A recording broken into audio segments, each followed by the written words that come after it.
नमस्कार.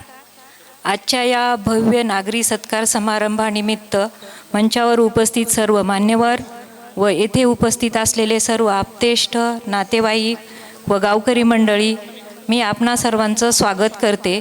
खरोखरच या गावासाठी आजचा हा खूप आनंदाचा आणि उत्सवाचा दिवस आहे. कारण आपल्या गावच्या सुपुत्राने देशात UPSC परीक्षेमधून 355वी रँक मिळवून आपल्या गावाचं, जिल्ह्याचं नाव देशामध्ये उज्ज्वल केलेलं आहे. त्याबद्दल मी हर्षवर्धन यांचं खूप खूप अभिनंदन करते. आणि असे हर्षवर्धन गावागावात निर्माण व्हावेत, तसेच त्यांच्याकडून उत्कृष्ट अशी देशसेवा घडावी अशी मी ईश्वरचरणी प्रार्थना करते. खरं तर मला ह्या गावामध्ये यापूर्वी यायचं होतं, कारण मी तालुका कृषी अधिकारी परळी आहे, पण मला यायला जमलं नाही. 2च महिने झालेले आहेत, पण यांच्या निमित्तानं मी इथे हजर राहिले. त्याबद्दल मी आपणा सर्वांचं खूप खूप आभार मानते आणि पुनश्च हर्षवर्धन आणि त्यांच्या कुटुंबियाचं अभिनंदन करते. धन्यवाद.